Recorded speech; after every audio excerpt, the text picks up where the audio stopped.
Hello students.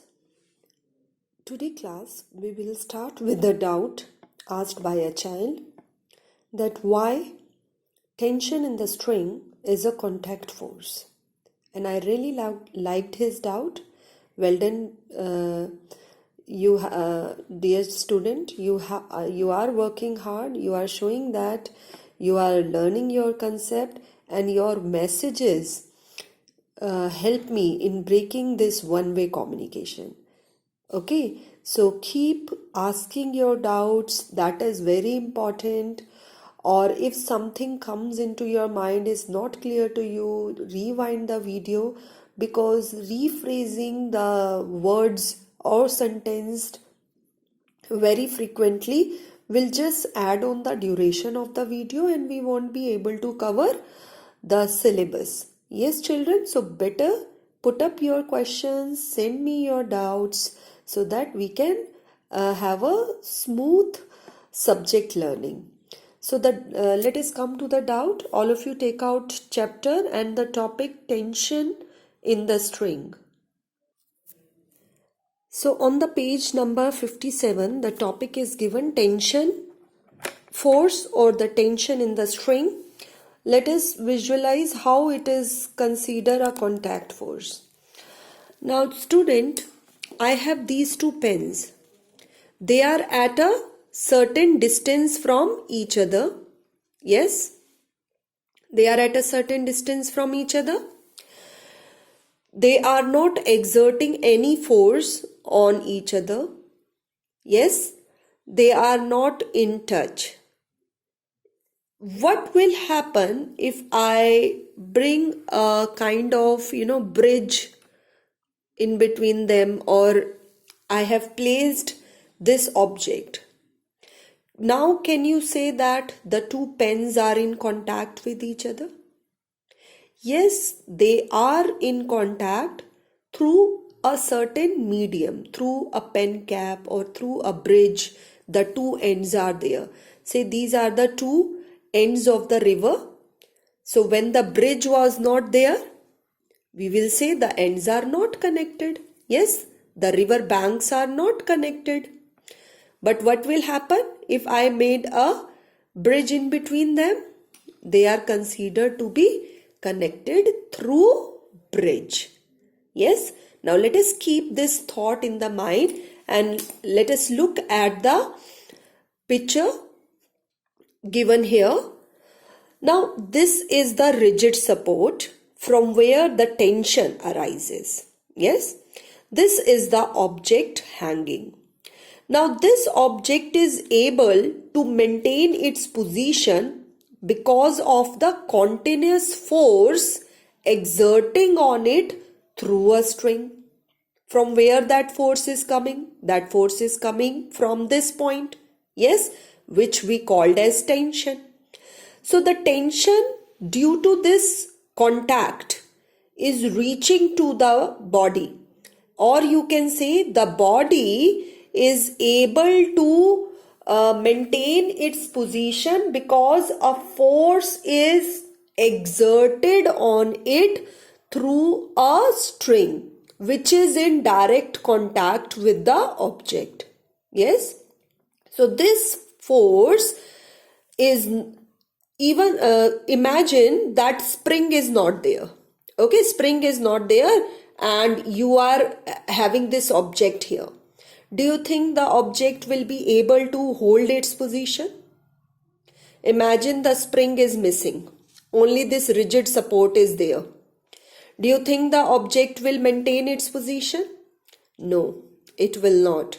Yes, and it is not possible to suspend an object in a air without any force on it. Yes, children? So, the force which is acting on this object is making a contact with it through the spring. Yes, and therefore we are considering tension as a contact force. I hope your doubt is clear now. Yes, and If still there is any doubt in exercise 3.a or in this chapter in this section, you should send me your message. Along with this section, that is the first part, I have sent you few questions to think about in a PDF file. A document was sent to you. So if you have any doubt in those questions, do post me, do message me your doubts, and we will discuss that in next lecture. Now let us start the new topic, Newton's first law of motion. All of you take out page number 60, Newton's first law of motion. Now long back, many scientists, many physicists were working on the motion of the object. Student, in this chapter, we are going to visualize many inferences, many observations which are related to a moving body, which is related to the state of an object. So earlier, what the people were thinking? People were saying that if we want any object to be in motion, some force has to be exerted on it, or you can say external force is necessary for making an object to move or to stay in a state of motion. Let us take this case. Here I am taking a ball. You have kicked the ball and the ball start moving. Yes? Do you think this ball will keep on moving endlessly or for any time or for unlimited time? This ball will keep on moving. You have given a kick to the ball and the ball is moving all the time. That is not possible. So this is our common observation, that all objects remain in motion until they are under external or applied force. Some force should should be there to remain or to make the object to remain in the state of motion. Yes, this is our observation, and people were also thinking in that way. But what was Galileo's thought? Galileo was not in agreement with this statement. He disagreed with this thought.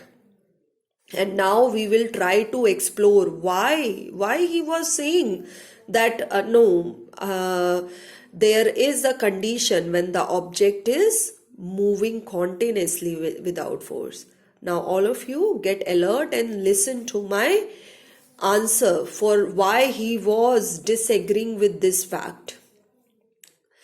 Galileo did an experiment where he took a plank, which is an ultra smooth, or you can say frictionless surface was taken, and the ball was rolled down through this slope or through this plank. And what he observed, that the ball is keep on moving and moving with that constant velocity, constant motion, uniform motion was there on the frictionless smooth surface. So what we are observing here? We are observing here that only once the ball was given the force to move. Yes, after that this object is maintaining its state of motion without any force exerted on it. Are you getting this point, children? I am right now telling you something very important to you. Listen to me carefully. We were saying because we are observing this. We are observing that objects can remain only in motion or comes to motion when the force is applied. This is one of the effect of the force. That force can bring the object in motion, and to maintain the motion of the object, continuous external force is required. But what Galileo has done? Galileo has disapproved this thing. He bring another thought in front of us. And what is that thought?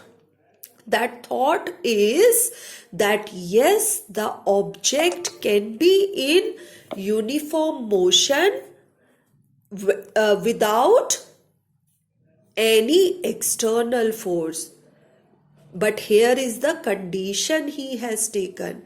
Condition is that there is no friction force on the surface. Means friction force is also a kind of external force which acts on the object. So he says if external force, if applied force is zero, object can remain in the state of motion, and that ability of the object to maintaining its state is called inertia. Let us read this point, that in the absence of force, object can move continuously. This ability of the body to maintain its state, that is rest or motion, is called inertia. Let us think more about this statement. Say this pen is in front of you. Yes? Now I am making it to come to rest. Yes, this pen is at rest. Do you think the pen will change its position on its own? Or do you think the pen will change its state of rest without any external force? No. This pen will not change its state of rest because this pen has a tendency, it has a property called inertia in it. Yes, in fact, all the object, or you can say human being also. In the first class also I told you that everything, whether living or non-living, is called object in the physics. So I am able to maintain my state because I have inertia. You are also able to sit at your place and reading your book or watching this video. The mobile is not moving in front of you. Wherever you have kept your mobile, the mobile will keep its position because mobile has a property, it has an ability, it has a tendency. And what do we call that tendency? Inertia. Yes, and this was the thought given by Galileo. Yes, and depending upon this thought, we have framed the law of inertia. Now all of you come to page number 60. Now all of you underline the important points like I have done. Come to the paragraph 3. That is the 4th line. An object remains in motion so long as or until the external force applied to produce motion remains present. Means object is in motion until external force is present, and this is what we observe in our daily life, in our real world. We observe that motion requires external force. Here is an example. We stop pushing the pedal, or when we stop pedaling the cycle, what happened to the cycle? Does the cycle keep on moving? No, it comes to rest. Means the pedaling, the force is required for a cycle to kept in motion. But it was Galileo who disapproved this thought. Yes? Now, he said that to be in continuous motion of a moving body, or body is said to be motion, it will remain in motion when force is withdrawn, when the force applied to the body is withdrawn. Means like in the experiment I shown you, that you have that on the plank, the ball was there on the plank. The once the force is applied and then the force is removed. You have applied the force on the ball once, and then the ball rolls down. It kept on moving, provided. Why it kept on moving? In Galileo's case, why the ball kept on moving on the floor? Because it was a frictionless surface, provided there is no other force such as friction to oppose the motion. And we have read that conclusion, yes. So what is the final conclusion of his activity? It is concluded that in the absence of force of friction, no force is required to keep the object moving after bringing in motion. Once the object was set into the motion, means once the Galileo has hit the ball rolls down from the plank. You have given the force, bring it into motion. Now no more force was required to keep the object in motion, because object in motion has a tendency to remain in the motion. That tendency, that ability is called inertia. Yes, from here he gave the law of inertia. A body, underline this point, a body continues to be in the state of rest or in the state of uniform motion. Here this word is important. Okay, you can't say state of motion. It is uniform motion. Unless an external force is applied. Means if this pen is at rest, this pen will remain at rest position unless I applied external force on it, unless I applied some force from outside. Otherwise, this object is having inertia in it, and inertia maintains the state of object. Inertia enables you to remain seated at your place. Inertia enables your book to remain at one place unless you applied some external force on it. Yes? Now all of you underline the important points here. If a body is at rest, it remains at rest unless a force is applied on it. If a body is moving, it will continue with the same speed. Uniform motion we are saying? Yes, uniform motion means same speed and same direction also, unless a force is applied. For the second thought, you can say that if I have kicked the pen on the frictionless surface, what will happen to the pen?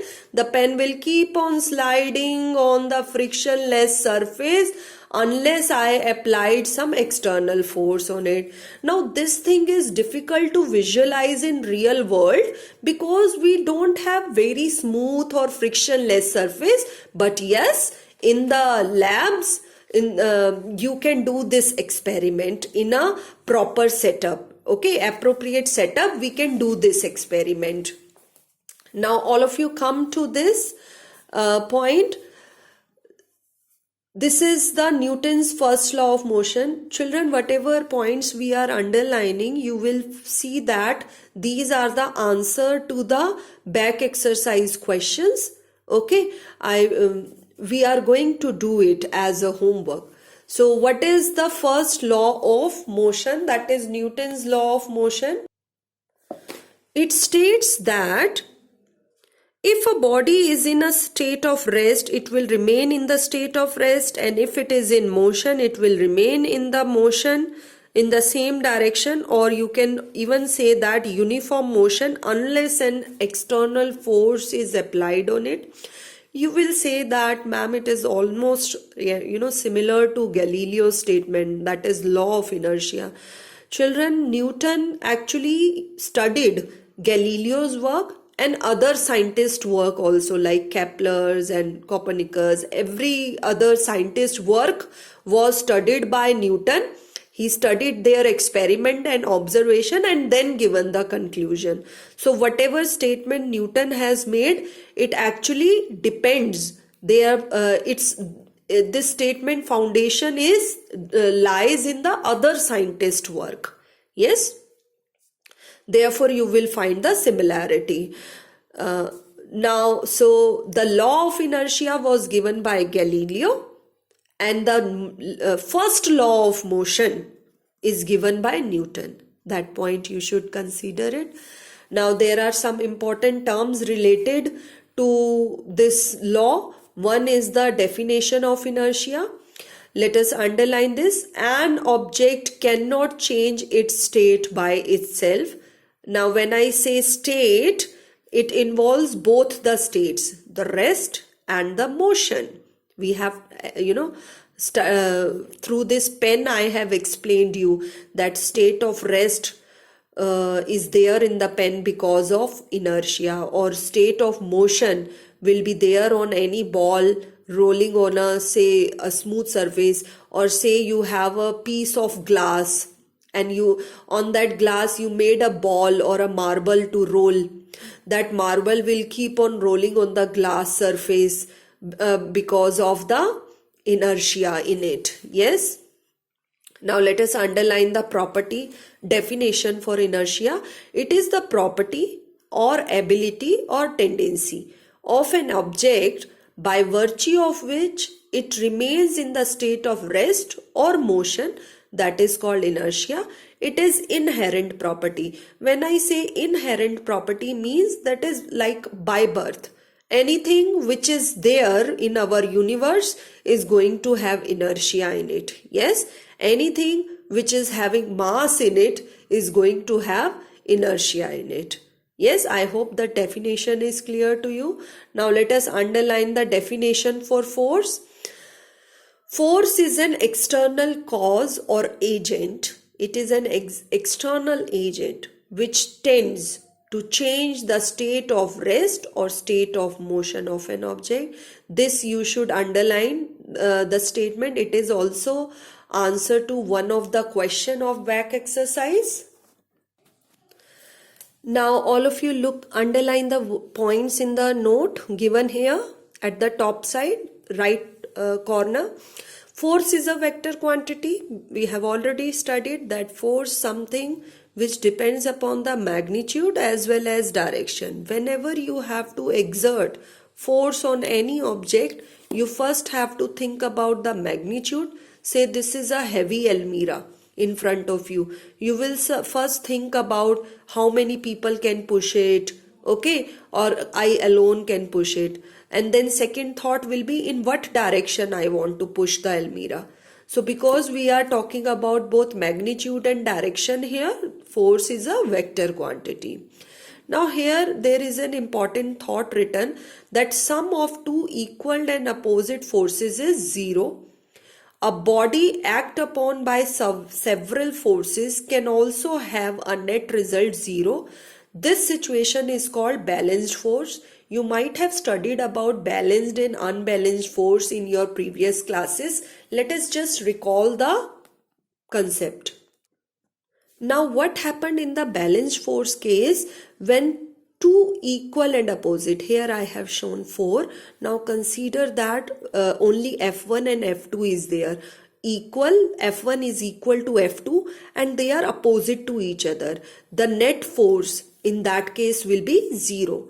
And this situation is called as balanced force condition, or you can say that object is under the balanced force. Yes, even if more forces are acting on it but they are equal and opposite to each other, the net result we are going to get 0 and we will say object is under balanced forces. And this is what Galileo also said, that object, if is under the influence of balanced forces. I am repeating this point.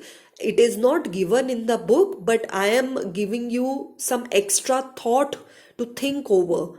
Yes, that Galileo also said that when there is a balanced force condition, the object will remain in its state. whether it is rest or motion. If I am saying that the pen is at this position all the time, for 1 hour, for 2 hours, for whole day, the pen is at one position, you will say the pen is under the influence of balanced forces. Yes? And this is what Galileo said, that balanced force is required to maintain the state of motion or rest. What happened in the case of unbalanced force then? In the unbalanced force, the net force is not zero. Here I am showing you force that is F1, which is quite bigger than force F2. This is more, this is less. And the object start moving in this direction. Why it happens in this direction? Because the net force is not zero, means force is acting on the object, and because greater force is in this direction, so the object is also moving in this direction, and this condition is called unbalanced force. So children, that's all for today. All of you revise all the definition laws till this point, and it will be good that if you are revising current electricity chapter, and you are sending me doubts related to that also. Your doubts, I feel proud on you when you send your doubts to me. I feel that you are getting connected to your teacher, and there is no communication gap between us. Yes? So keep working hard. Thank you for today.